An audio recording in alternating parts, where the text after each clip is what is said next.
Uno normalmente hace cambios alimenticios pensando en bienestar a futuro, pensando en salud, pensando en no tener disconfort abdominal y sin embargo muchas veces haces cambios alimenticios o no haces y igual los tenés y te encontrás con que no entendés realmente cuáles son las causas de estos disconfort digestivos, de estas distensiones abdominales, de ruidos abdominales muy marcados, dolor cuando no estás haciendo algo particularmente grave y ves que alrededor tuyo la gente come aún peor que vos e igual no tiene los síntomas que vos estás teniendo.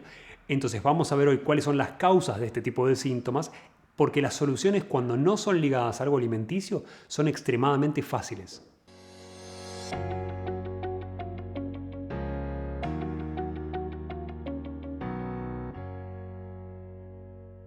El primer problema que tenemos enfrente y el más frecuente de estos es la respuesta inmunológica que nosotros tenemos frente a los alimentos que nosotros ingerimos. Esto está dado, por un lado, por cómo funciona tu sistema inmune y lo que se llaman las alergias alimentarias. Cuando yo tengo una alergia alimentaria, lo que estoy teniendo es a mi sistema inmune reaccionando de manera exagerada frente a sustancias que no son una amenaza. Esas sustancias pueden ser en situaciones normales de alergia, el polen, el pelo de gato, el polvo, cualquier otro tipo de sustancia alérgica de las que uno sabe que generan rinitis o que generan otro tipo de problemas respiratorios. Bueno, también existen a nivel digestivo alimentos que en general responden o producen la misma respuesta alérgica en el organismo, solamente que a nivel de la mucosa intestinal. Esto es un problema por dos razones. Primero, porque las alergias alimentarias van a estimular a que vos tengas permeabilidad intestinal. Que si no sabes cuáles son las consecuencias nefastas de tener la permeabilidad intestinal, te dejo el video para que puedas verlas. En segundo lugar, porque hay un montón de alergias que son generales para toda la población y hay alergias que son individuales para vos. Las alergias que pasan a nivel más o menos global son las alergias que todo el mundo conoce. Por ejemplo, la celiaquía es una manifestación muy importante de alergia a nivel de los alimentos que consumimos. ¿Cómo se ven estas cosas y cuál es la importancia que tienen? Si yo hago un análisis de sangre para medir anticuerpos contra el gluten, por ejemplo, incluso en personas que no son celíacas, te vas a encontrar que si bien no están en rango de enfermedad o de celiaquía, no tienen cero anticuerpos. Eso quiere decir que tu cuerpo, si bien está produciendo muchos menos anticuerpos, está produciendo anticuerpos. Eso hace que vos respondas generando inflamación intestinal y es una de las recomendaciones por las que por ahí me escuchaste decir que yo no le recomiendo cereales a nadie. Esto implica, obviamente, que vos vas a hacer un nivel muy bajo, si querés, de alergia alimentaria. En segundo lugar, clásico de las alergias alimentarias, está la alergia a la lactosa, o la que vos ves como coloquialmente llamada intolerancia a la lactosa. Y esto pasa porque tenés una enzima en tu sistema digestivo que se llama lactasa, y la lactasa lo que hace obviamente es ayudarte a digerir los lácteos que vos estás consumiendo, pero lo extraño de todo esto es que a medida que crecemos en edad, disminuimos la cantidad de lactasa. Hay genes en general y tendencias genéticas que nos hacen más o menos predispuestos a tal tipo de alergias alimentarias. Por ejemplo, la gente en Asia tiene un nivel de intolerancia a la lactosa mucho mayor que en América. Y eso obviamente tiene que ver con la capacidad genética de nuestro cuerpo de seguir produciendo lactasa a medida que nos volvemos más adultos. Entonces, si yo entiendo este tipo de procesos, entiendo por qué existen sustancias que me generan alergias o intolerancias alimentarias. ¿Cómo descubro cuáles son las que a mí me generan intolerancias alimentarias? En general, estas alergias están dadas por un funcionamiento exagerado del sistema inmune. El problema es que en general existen un tipo de anticuerpos de este sistema inmune que se llaman inmunoglobulina G y que pueden darme respuestas hasta 48 a 72 horas después de que yo haya hecho esa ingesta.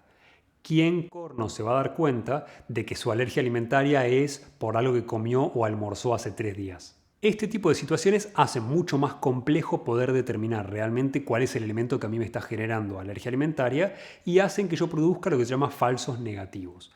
Falsos negativos significa que yo consumo una sustancia probando a ver si me da alergia alimentaria o no y no tengo síntomas y asocio ese no tener síntomas a que está ok comer esa sustancia y sin embargo me encuentro con que si yo mido los anticuerpos que me produce en mi organismo son elevados. Como no tengo el síntoma, no lo percibo y no percibirlo no significa que no me cambie el estado de ánimo, que no ayude a que yo tenga enfermedades autoinmunes después por aumentarme la permeabilidad intestinal, que no tenga alteraciones del nivel de energía del día a día. Entonces hay un montón de maneras en las que la alergia alimentaria me afecta, que va mucho más allá de si me generan distensión o no me generan distensión cuando las consumo. Clarísimo, entiendo este punto. ¿Cómo pruebo cuáles son las cosas que a mí me generan alergia? Hoy existen un montón de test que prueban los niveles de alergia que yo tenga.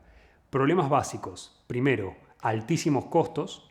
Segundo, esos elementos en general están limitados. Yo no estoy viendo todos los alimentos que yo podría llegar a comer. Los test más inclusivos que existen tienen 800, 900 elementos que testean frente a tu sangre a ver a qué cosas reaccionás. Entonces, tengo 800 elementos por un lado versus 8000 plantas comestibles más los alimentos de origen animal. Con lo cual, imagínate que son poco exhaustivos y además acarrean un problema secundario que es los falsos positivos. Los falsos positivos son cuando vos en un test respondés a algo como si tuvieses ese problema, pero realmente no lo tenés. Algo que sucede muy frecuentemente cuando vos testeás alergias alimentarias en un test típico. Y es una de las razones, por ejemplo, si te estabas preguntando por qué no se le hace test de coronavirus a todas las personas, es porque mucha gente, si tuviésemos los test para hacerle a todo el mundo, daría falso positivo, que es una situación en la que vos no tenés el virus, pero salís positivo para el virus, y otra gente daría falso negativo, que es cuando vos no tenés el estudio marcándote que estás infectado, pero estás infectado de todas maneras.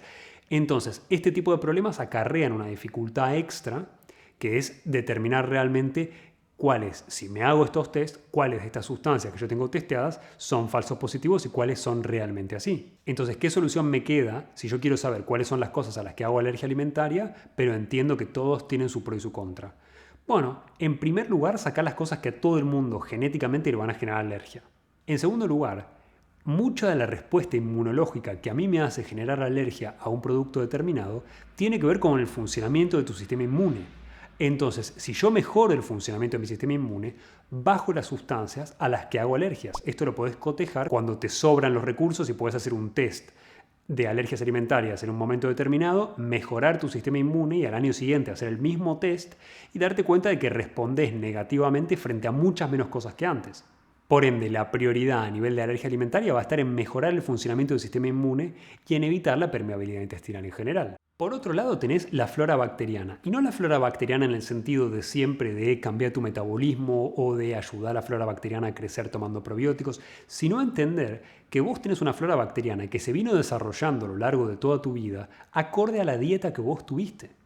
Entonces, si yo tengo una dieta clásica, típica, como milanesas con puré de papa toda mi vida, me voy a encontrar de repente viendo un documental de Netflix en el que aparece Arnold Schwarzenegger diciendo que hay que ser veganos todos, voy a pasarme a ser vegano y al mes de hacerlo voy a sentirme como una mujer embarazada de 7 meses pensando que el problema está en la dieta. Y en realidad el problema está en que vos tenés una flora bacteriana determinada que no está preparada para digerir la fibra insoluble que vos estás consumiendo y por ende generás mucha más fermentación y te distendés por los gases que estás produciendo que no se deben específicamente a las sustancias que vos estás ingiriendo, sino a cómo funciona tu sistema digestivo y cómo no está preparado para ese tipo de ingestas. Entonces, obviamente, la flora bacteriana que yo necesito para hacer un cambio alimenticio, para empezar a comer crudo y vegano, no es la misma que la flora que yo necesito para empezar a comer una dieta cetogénica. Van a ser completamente diferentes y no es solamente una cuestión de tomar probióticos. Puedo ayudarlos si yo tomo un probiótico, por ejemplo, preparado para moléculas típicas de una dieta cruda y vegana, en donde tengo tipos bacterianos diferentes que si yo estoy consumiendo probióticos para una dieta paleo, porque son bacterias diferentes las que hacen procesos metabólicos digestivos que a mí me sirven. Probablemente si nosotros pudiéramos evaluar correctamente la flora de una persona, sería mucho más fácil determinar la dieta ideal para esa persona. Lamentablemente hoy no existen estudios semejantes. Quizás en un futuro existan esos estudios, quizás no, pero el punto es que probablemente incluso si tu dieta consta de comer McDonald's todos los días, va a estar mucho mejor y va a tener muchas menos implicancias negativas para tu salud si vos tenés la flora preparada para ese tipo de ingesta comparativamente con alguien que no la tiene. Por otro lado tenés las enzimas digestivas, que son proteínas que en general aceleran procesos digestivos importantes en tu cuerpo. Esto es clave porque suponete que vos querés hacer una dieta cetogénica. Decís, mira, quiero bajar de peso o quiero aumentar mi rendimiento cognitivo y las grasas me ayudan a eso. Leí un montón de evidencia y está buenísima, genial, quiero empezar a hacerla. pero venís toda tu vida a hacer una dieta completamente normal y no tenés ni el estado de tu hígado para hacerlo porque abusaste toda tu vida de tu hígado tomando alcohol, gaseosas, comidas que no tenés que consumir, etc. Entonces no lo tenés en condiciones óptimas. Segundo, no tenés la cantidad de lipasa necesaria para digerir y metabolizar esas grasas. Entonces, las enzimas digestivas, en este caso la lipasa, me ayudan a metabolizar las grasas más rápidamente, o las proteínas para las proteasas, o los hidratos de carbono para las amilasas. Entonces, si yo tengo un nivel más bajo de enzimas, no voy a poder metabolizar correctamente lo que estoy consumiendo.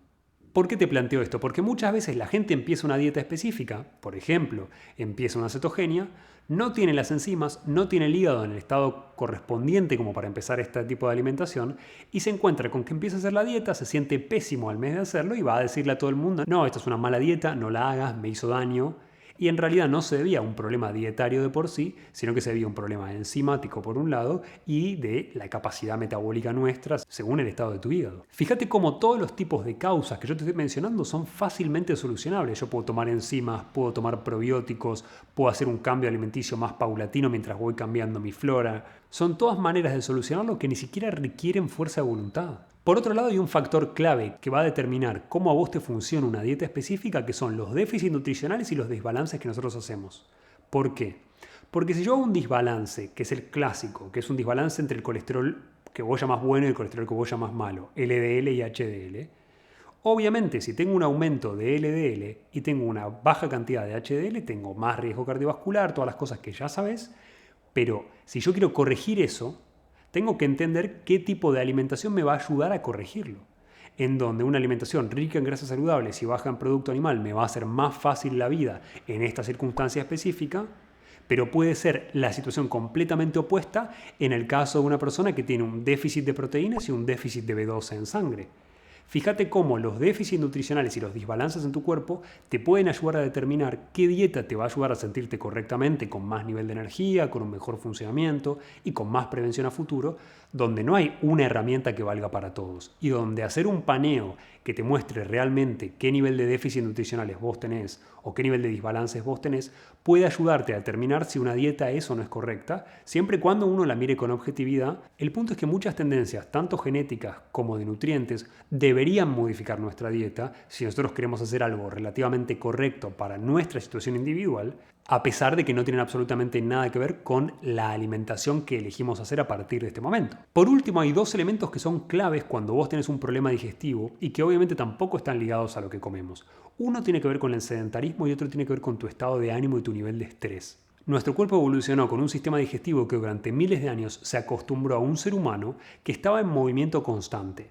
Esto quiere decir que por más que fuera una baja demanda metabólica y estoy caminando por el bosque, de todas maneras me estoy moviendo y no estoy preparado para estar 12 horas sentado frente a un monitor.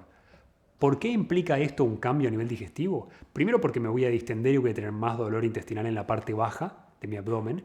Y segundo porque voy a sentir más ruidos y voy a sentir más nivel de gases si yo no me muevo. ¿Por qué pasan estas cosas? Cuando yo estoy sentado, comprimo la parte inferior de intestino delgado y la parte inicial de intestino grueso que se llama ciego. Este proceso obviamente va a obstruir el flujo digestivo normal, lo cual hace que sobrecrezcan bacterias en intestino delgado y es una de las causas que pueden ayudarte a que vos hagas SIBO o sobrecrecimiento bacterial de intestino delgado.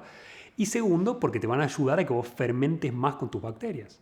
Todos síntomas que vos no querés tener, negativos, que te hacen sentir peor anímicamente, que te hacen sentir peor a nivel energético, y es tan fácil de solucionar como una vez por hora mover el abdomen, mover la panza, movete, caminá, levantate y da un par de vueltas, hace un par de ejercicios con el core para ayudar a hacer ese movimiento en donde los músculos voluntarios, que son los que nosotros tenemos del lado más externo, ayudan a los músculos involuntarios de intestino delgado y grueso a moverse.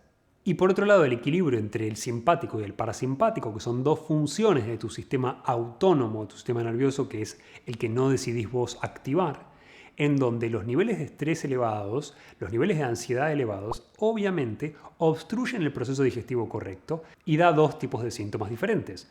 Uno es el cuadro típico de la ansiedad preexamen, en la cual yo tengo diarrea y no absorbo absolutamente nada por la inflamación de la mucosa intestinal.